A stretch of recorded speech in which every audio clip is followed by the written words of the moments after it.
Assalamu alaikum dear students, I am Anjum Shafiq, your biology teacher for grade 10 and today we are going to discuss how renal failure can be treated. यानी कि renal failure का treatment क्या होगा और आज उसमें discuss करेंगे हम उनमें से एक ट्रीटमेंट को, that is dialysis. So dear students, renal failure को तो अच्छी तरह से देख लिया कि किस तरह से रीनल फेलियर हो रहा है। अब इसका अगर खुदा ना खासा रीनल फेलियर हो जाए तो अब इसका किया क्या जाए, तो इसका हम ट्रीटमेंट कैसे कर सकते हैं, आज उसके मुख्तलिफ आस्पेक्ट्स पे हम नज़र डालेंगे। सो माय डियर स्टूडेंट्स, दो ही ऑप्शंस हैं हमारे पास रीनल फेलियर की सूरत में। एक है डायलिसिस और दूसरा जो सबसे ज़्यादा कामयाब है दैट इज़ किडनी ट्रांसप्लांट। तो देखते हैं डायलिसिस कैसे करनी है, कब करनी है, किस तरह से करनी है और किडनी ट्रांसप्लांट कब कर सकते हैं, किस तरह से कर सकते हैं, उसको हम डिटेल्स में देखते हैं। So my dear students, renal failure को याद रखना है आपने किस किस वजह से हुआ था ताकि हम इनसे बच सकें। तो इसको डिफ़ाइन हमने इस तरह से किया कि इट इज़ द पार्शियल और complete loss of function of kidneys और nephron is called as the renal failure. तो इसी के ऊपर डिपेंड करेगा कि हमारा वे ऑफ ट्रीटमेंट क्या होना चाहिए, किस तरह से हमने इसका इलाज करना है। तो हमने बात की पार्शियल लॉस भी हो सकता है और मुकम्मल लॉस भी हो सकता है। तो माय डियर स्टूडेंट्स, अगर तो पार्शियल लॉस है मतलब कि 40-50% किडनी का काम ख़राब हुआ लेकिन 40-50% अभी 50% तक चल रहा है, ऐसी सिचुएशन में डायलिसिस से भी काम चलाया जा सकता है। और अगर इसका जो लॉस है, लॉस ऑफ फंक्शनिंग है, तो वो 70% से भी ऊपर चले जाए यानी कि 70 to 80 to 90, तो उस ऐसी सूरत में माय डियर स्टूडेंट्स फिर देयर इज़ नो चांस कि आप किडनी ट्रांसप्लांट ना करवाएं। मतलब कि आपको हर हाल में ऐसी सिचुएशन में जब 70 to 80% to 90% तक किडनी फंक्शन बंद हो जाए, अपना काम करना छोड़ दे, तो ऐसी सिचुएशन में और कोई दूसरा हल नहीं है सिवाय किडनी ट्रांसप्लांट के। तो इस तरह से हम इस किडनी ट्रांसप्लांट को करना है और किस तरह से करेंगे आगे चल के उसकी डिटेल्स आएंगी। तो पहले बात करते हैं हम डायलिसिस के हवाले से। So my dear students, dialysis किसे कहते हैं? ये एक ऐसा मेथड है जिसमें हम खून को साफ़ करते हैं। अगर हम इसको डिफ़ाइन करना चाहें तो हम कह सकते हैं the cleaning of blood from nitrogenous waste और metabolic waste is called as dialysis. यानी कि खून के अंदर शामिल नाइट्रोजनस वेस्ट यानी कि ऐसा वेस्ट जिसमें नाइट्रोजन होगी और मेटाबॉलिक वेस्ट ऐसा वेस्ट जो कि मेटाबॉलिज्म के नतीजे में बना, चाहे वो यूरिया हो, चाहे वो यूरिक एसिड हो, चाहे वो एमोनिया हो, चाहे वो ज़ैंथिन हो, चाहे वो हाइपोज़ैंथिन हो या और किसी भी तरह का मेटाबॉलिक या नाइट्रोजनस वेस्ट हो हमारे खून में जिसकी वजह से रीनल फेलियर हो रहा है, उसको खून से रिमूव करना, खून से उसको साफ़ कर देना, इस अमल को कहा जाता है डायलिसिस। आइए चलते हैं पहले ट्रीटमेंट की तरफ, दैट इज़ डायलिसिस। डायलिसिस आगे दो तरह के हमारे डियर स्टूडेंट्स, एक होता है पेरिटोनियल डायलिसिस और दूसरा है हीमोडायलिसिस। पेरिटोनियल डायलिसिस को हम पहले डिस्कस कर लेते हैं क्योंकि आम तौर पर इसी को फॉलो किया जाता है जब पार्शियल लॉस ऑफ फंक्शनिंग हो किडनी का। और पार्शियल लॉस जैसा कि मैंने आपको बताया मतलब दोनों किडनीज कम से कम 50% तो सही काम कर रहे हैं। तो 40 से 50% किडनी अगर सही काम कर रहा हो तो फिर डायलिसिस उसको साथ में सिर्फ सपोर्टिव के मेजरमेंट के तौर पर दिया जाता है, उसके किडनीज को सपोर्ट करने के लिए कि उसमें से किडनी भी थोड़ा बहुत रिमूव कर रहा है और थोड़ा बहुत डायलिसिस से भी किया जा सकता है। और डायलिसिस माय डियर स्टूडेंट्स ये ऐसा एक प्रोसीजर है, एक ऐसा ट्रीटमेंट प्लान है जो कि घर पे भी परफॉर्म हो सकता है। अब इसमें होगा क्या माय डियर स्टूडेंट्स? तो पेरिटोनियल इसको हम डिफाइन करें तो ये वर्ड है पेरिटोनियल फ्रॉम पेरिटोनियम, यानी ऐसी चीज़ जो पेरिटोनियम से रिलेटेड होगी उसे हम कहेंगे पेरिटोनियल। पेरिटोनियल डायलिसिस का मतलब कि पेरिटोनियम के अंदर डायलिसिस करना यानी कि खून का उसको साफ करना, किस चीज़ से? From the metabolic waste as well as from the nitrogenous waste, जो कि काम था किडनी का जो सही तरह से फॉर्म नहीं कर रहे। अब हमारे स्टूडेंट्स तो फिर क्या करना है ऐसी सिचुएशन में? पेरिटोनियम को पहले समझते हैं कि पेरिटोनियम क्या है, तभी समझ आएगा कि पेरिटोनियल डायलिसिस क्या होता है। So my dear students, as you can see over here कि हमारा जो ट्रंक होता है, मेन बॉडी, इसको हम दो कैविटीज़ में डिवाइड करते हैं। दो मेजर कैविटीज़ हैं। ऊपर वाली कैविटी कहलाती है थोरेसिक कैविटी और नीचे वाली कहलाती है एब्डोमिनल कैविटी। थोरेसिक कैविटी के अंदर माय डियर स्टूडेंट्स आपने पढ़ा था, इसके अंदर हमारे बहुत ही ज़्यादा वाइटल ऑर्गन्स, लंग्स मौजूद हैं और साथ में उसके हार्ट मौजूद है और उसको सराउंड किया हुआ है रिब्स ने, रिब केज ने। इसलिए हम चूँकि यहाँ पर थोरेसिक वर्टिब्रा मौजूद हैं, इसलिए हम इसको थोरेसिक कैविटी कहते हैं। और माय डियर स्टूडेंट याद रखिएगा, कैविटी किसी भी ऐसे स्ट्रक्चर को कहते हैं जिसके अंदर स्पेस होगी। तो चूंकि इसके अंदर स्पेस होती है तो इसलिए हम इसको थोरेसिक कैविटी कहते हैं। और इसके अंदर मौजूद है हमारे दो लंग्स और एक हार्ट, और यहाँ से इनके दरमियान में से पास कर रहा है हमारा इसोफिगस, यानी कि खुराक की नाली। आमतौर पर यही होते हैं। और इसके एंड के ऊपर मौजूद है, लंग्स के बिल्कुल नीचे, एक थिक मस्कुलर शीट, जिसको हमने प्रीवियस लेक्चर्स में भी डिस्कस किया पिछले चैप्टर में, जिसे हम कहते हैं डायफ्राम। और इस डायफ्राम का क्या काम है, आपको मैंने इसके दो मेजर फंक्शन बताया था माय डियर स्टूडेंट्स।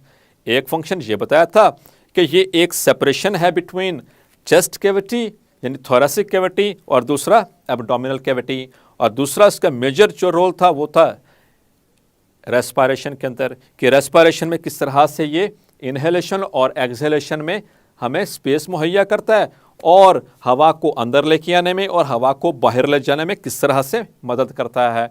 अब डायफ्राम्स के नीचे जो भी स्पेस आपको नज़र आ रही है, ये सारा कहलाता है एब्डोमिनल कैविटी। तो कैविटी या मतलब स्पेस है, तो स्पेस किसी ना किसी चीज़ तो बनी होगी, उसकी कुछ आखिर स्ट्रक्चर, जैसे कि चेस्ट कैविटी किससे बनी थी, वो रिब केज से बनी थी, थोरेसिक वॉल से बनी थी, जिसमें रिब्स ने हिस्सा लिया, जिसमें इंटरकोस्टल मसल्स ने हिस्सा लिया, जिसमें डायफ्राम ने हिस्सा लिया। इसी तरह से एब्डोमिनल कैविटी है, तो एब्डोमिनल कैविटी की भी तो लाइनिंग होनी चाहिए। सो माय डियर स्टूडेंट्स, तो जो एब्डोमिनल कैविटी की लाइनिंग होती है उसे ही कहा जाता है peritoneum. Okay my dear students, अभी इसको डिटेल से भी देखते हैं।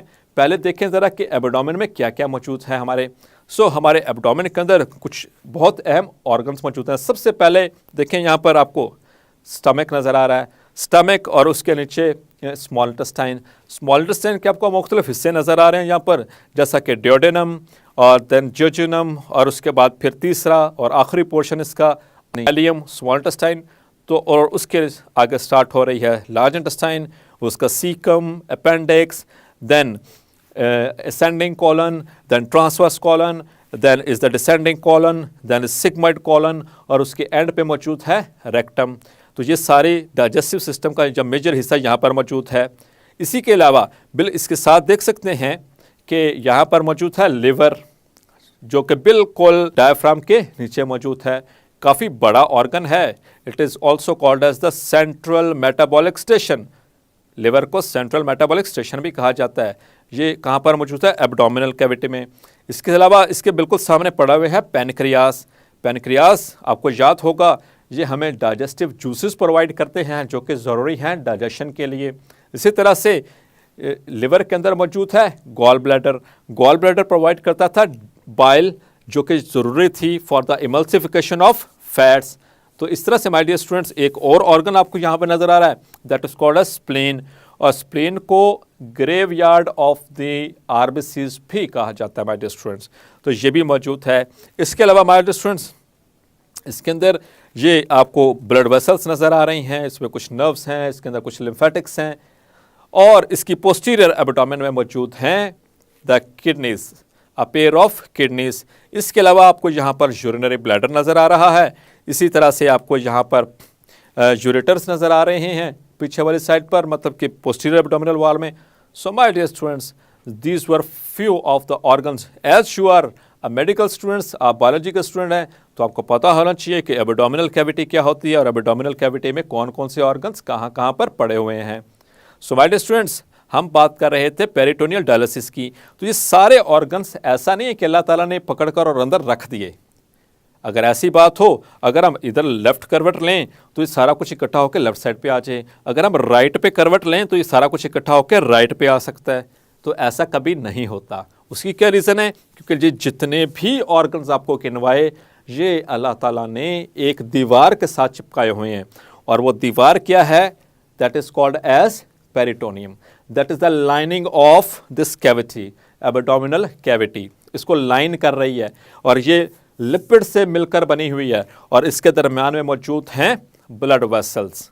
सो माय डियर स्टूडेंट्स, जैसे कि आप देख सकते हैं इसमें लिपिड्स की लेयर भी हैं और उनके दरम्यान में ब्लड वेसल्स भी हैं। तो यहाँ पर ब्लड सप्लाई भी आ रही है और बहुत सारे ऑर्गन्स भी मौजूद हैं। तो ये इसी तरह से ही है जैसे एक दीवार और उसके साथ अल्लाह ताला ने मुख्तलिफ तरह के ऑर्गन्स को चिपकाया हुआ है। तो अब आप चाहे उल्टे हों, हेड स्टैंड करें, या आप लेट रहे हों लेफ्ट करवट पे या राइट करवट पे, या आगे की तरफ झुकें, तो ये ऑर्गन अपनी जगह पे बिल्कुल स्ट्रेट रहेंगे, ये कभी भी आगे पीछे नहीं होते। किस वजह से? Due to the peritoneum. अब इस पेरिटोनियम के अंदर जो ये कैविटी बन रही है, जो स्पेस बन रही है जिसके साथ ये ऑर्गन्स चिपके हुए हैं, इसे कहते हैं peritoneal cavity. So my dear students, यहाँ पर चूंकि बहुत ज़्यादा ऑर्गन्स मौजूद हैं, अब यहाँ पर ब्लड सप्लाई भी काफ़ी होगी। यहाँ पर डायलिसिस परफॉर्म किया जाता है, तो उस डायलिसिस को कहते हैं पेरिटोनियल डायलिसिस। उसमें करना क्या है माय डियर स्टूडेंट्स कि जो सी ये एब्डोमेन की लाइनिंग है, यहाँ से आगे वाली सरफेस से एक सुराख किया जाता है, सर्जिकली एक छोटा सा सुराख बनाया जाता है, और वहाँ से पास की जाती है एक कैथेटर, यानी कि एक नाली। अब ये जो सी कैथेटर है माय डियर स्टूडेंट्स, ये 2 वे होती है। 2 वे का मतलब कि इसके अंदर ये खासियत है कि ये एक फ्लूइड को लेके जाए और दूसरी उसको वापस रिमूव भी कर सके। So my dear students, it is a 2 way catheter.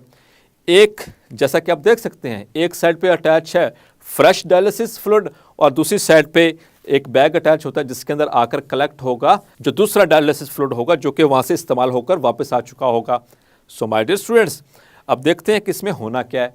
जैसे ही अपर्चर किया एब्डोमेन के अंदर और वहाँ पर आकर ये सारी चीज़ें डायलिसिस फ्लूइड उसमें एंटर हो चुका है, अब इसको कुछ देर के लिए वहाँ पर रहने दिया जाता है।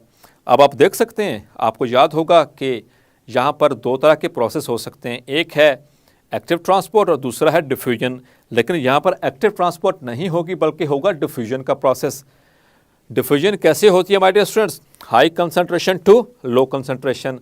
जो डायलिसिस फ्लूइड डाला गया है, इसका एनवायरनमेंट ऐसा है कि ये हाइपोटोनिक एनवायरनमेंट क्रिएट कर रहा है माय डियर स्टूडेंट्स। हाइपोटोनिक का मतलब ये है कि इस फ्लूइड के अंदर सॉल्वेंट ज़्यादा, यानी वाटर ज़्यादा और सॉल्यूट्स कम हैं। अब इस वजह से क्या होगा कि जो पेरिटोनियम के अंदर जो ब्लड वेसल्स आपको नज़र आ रही हैं, इनके अंदर ब्लड आ रहा है, और इस ब्लड के अंदर क्या मौजूद है? The nitrogenous waste.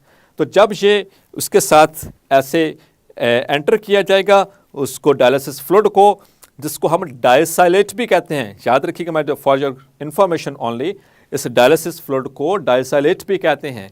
जब ये एंटर किया कुछ देर के लिए वहाँ पर रहेगा, तो आहिस्ता आहिस्ता चूँकि ब्लड वेसल्स के अंदर वो नाइट्रोजनस वेस्ट इकट्ठा हो चुका है किडनी फेलियर की वजह से या रीनल फेलियर की वजह से, तो वो हाई कंसंट्रेशन से लो कंसंट्रेशन यानी हाइपरटोनिक एनवायरनमेंट से हाइपोटोनिक एनवायरनमेंट के अंदर वो सारा नाइट्रोजनस वेस्ट इकट्ठा होना शुरू हो जाएगा। तो आहिस्ता आहिस्ता वो डिफ्यूज़ करता रहेगा। अल्टीमेटली कुछ देर के बाद फिर उस फ्लूइड को रिमूव कर लिया जाता है। सो फिर इस तरह से आज ये बार बार प्रोसीजर को परफॉर्म किया जाता है। तो इस डिफ्यूजन के ज़रिए काफ़ी हद तक सपोर्ट मिल जाती है किडनीज़ को कि वो अपना फंक्शन जारी रख सके, क्योंकि उनका लोड हमने कम कर दिया इस पेरिटोनियल डायलिसिस के ज़रिए। सो माय डियर स्टूडेंट्स, इसको हम एक दफ़ा तो डेफिनेटली हॉस्पिटल में परफॉर्म करवाएंगे, और इसकी ये भी सहूलत होती है कि इसको घर में जाकर भी पेशेंट को बाद में रखा जा सकता है, और घर में एक छोटी सी ट्रेनिंग के बाद घर वाले भी इसको एहतियात के साथ परफॉर्म कर सकते हैं। और ये आम तौर पर एक दिन में भी किया जा सकता है, एक दिन में 2 दफ़ा भी किया जा सकता है, और इसको आप कंटिन्यू भी कर सकते हैं। लेकिन हमारे डियर स्टूडेंट्स, एक ख़तरा है इसका जिससे बचना चाहिए, और अगर खुदा न खास्ता किसी के घर में ऐसा मरीज़ हो तो आपने एहतियात करनी है और उनको बताना है कि चूँकि ये कैथेटर बाहर से पास होकर अंदर पेरिटोनियम में जा रही है, तो इसमें इन्फेक्शन का ख़तरा हो सकता है, और अगर खुदा न खास्ता उसमें इन्फेक्शन हो जाए तो इस इन्फेक्शन को काबू करना आसान काम नहीं होगा। सो इसको ध्यान ये रखना है कि अगर ये जो कैथेटर डाली है इसमें कोई जरासीम या बैक्टीरिया या वायरसेस इसके इर्द गिर्द या ऐसा माहौल ना हो, गंदगी ना हो, मक्खियाँ ना हो जो इस पर आकर जरासीम को अटैच कर सकें। So my dear students, so renal failure का एक तरीका जो हमने बात की थी डायलिसिस में हमने कहा था 2 तरह का है, पेरिटोनियल और हीमोडायलिसिस। तो उसमें से हमने पेरिटोनियल डायलिसिस को आज डिस्कस किया, उसकी सारे एस्पेक्ट्स को, पेरिटोनियम को समझाने की मैंने आपको कोशिश की। होपफुली आपको इसकी समझ भी आई होगी, तो तभी तो फ़ायदा होना था आपको समझ आने थे कि पेरिटोनियल डायलिसिस होती क्या। तो इसलिए ये सारा आपको समझाया कि ये पेरिटोनियम है, अब इसमें डायलिसिस कर सकते हैं।